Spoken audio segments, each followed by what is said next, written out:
مولانا روم رحمت اللہ تعالی علیہ جو حضرت اقبال کے بھی شیخ کامل ہیں، جن کی قبر سے حضرت اقبال نے فیض حاصل کیا، اور مولانا روم کا اور علامہ اقبال کا جو دور ہے اس میں 400 سال کا فاصلہ ہے۔ کتنا؟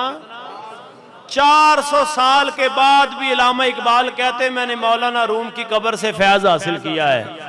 پتہ ہے وہ لوگ جو کہتے ہیں کچھ نہیں ملتا، وہ بھی ٹھیک کہتے ہیں، کیونکہ ان کے پلے ہوتا کچھ نہیں ہے۔ پلہ ہو اقبال جیسا تو پھر مولانا روم کی قبر سے بھی فیض ملتا ہے۔ مولانا روم پتہ ہے کیا فرماتے ہیں؟ آپ فرماتے ہیں پیر کامل صورت ذل الہ،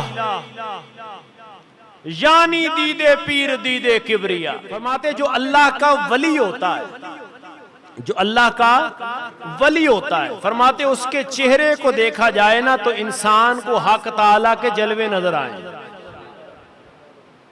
اب دیکھیے اہل سنت کا اس بات پر عقیدہ ہے کہ قیامت تک آنے والے سارے ولی بھی جمع ہو جائیں تو کسی ایک صحابی کی شان کا مقابلہ نہیں کر سکتے،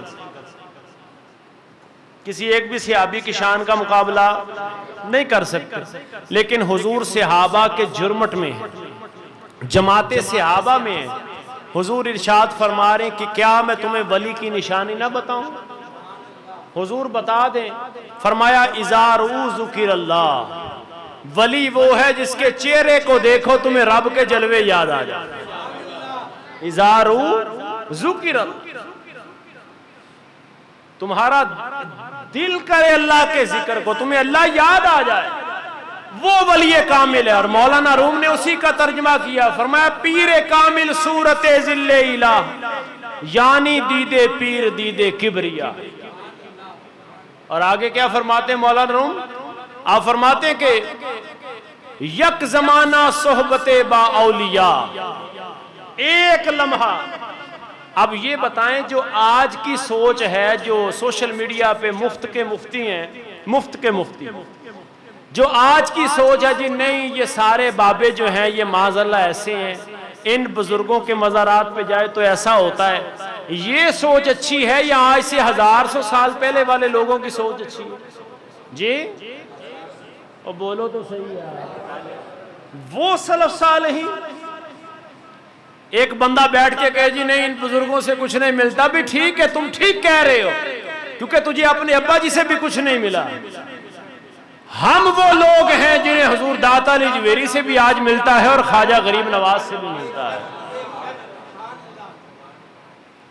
مولانا روم رحمت اللہ تعالی علیہ آپ کیا فرماتے؟ فرماتے یک زمانہ صحبت با اولیاء، فرماتے ایک لمحہ کسی اللہ والے کی صحبت میں بیٹھ جانا،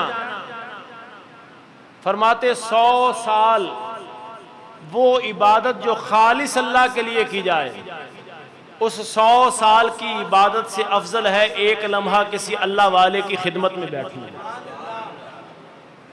یک زمانہ صحبت با اولیاء بہتر از 100 سالہ اطاعت بیریا، جو بغیر دکھاوے کے عبادت ہو۔ مجھے بتائیں ہم میں سے کس کی عمر 100 سال ہے جی؟ اور پھر 100 سال میں عبادت، عمر تو پھر زیادہ ہوگی تو عبادت کرے گا، اور وہ بھی بغیر دیکھے، کسی کی دکھاوے کے بغیر عبادت، اس سے افضل ہے کسی اللہ والے کی صحبت میں بیٹھ جانا۔ ان اولیاء کاملین کے پاس جانے سے یہ ملتا ہے۔ بلکہ ترمذی کی حدیث پاک ہے، نبی رحمت صلی اللہ علیہ وسلم فرماتے بنی اسرائیل کا ایک بندہ تھا، بنی اسرائیل کا ایک بندہ تھا، وہ دور سفر کر کے ایک شخص کو ملنے کے لیے جاتا تھا۔ اللہ نے ایک دن فرشتے کو انسانی شکل میں بھیجا کہ تو جا اس کے پاس۔ فرشتہ انسانی شکل میں آیا، اس نے اس کا مکمل انٹرویو کیا۔ جب مکمل اس کا انٹرویو کیا نا فرشتے نے، انسانی شکل میں جو آیا تھا، بھئی تو کیوں جاتا ہے؟ تیرا کوئی کاروبار ہے، کوئی لینا دینا ہے، کوئی برادری ہے، کوئی رشتہ داری ہے؟ اس نے کہا نہ کاروبار ہے، نہ کچھ لینا دینا ہے، نہ کوئی برادری ہے، کوئی معاملہ نہیں ہے۔ اس نے کہا تو جاتا کیوں ہے؟ اتنا سفر کر کے بندے کو ملنے کیوں جاتا ہے؟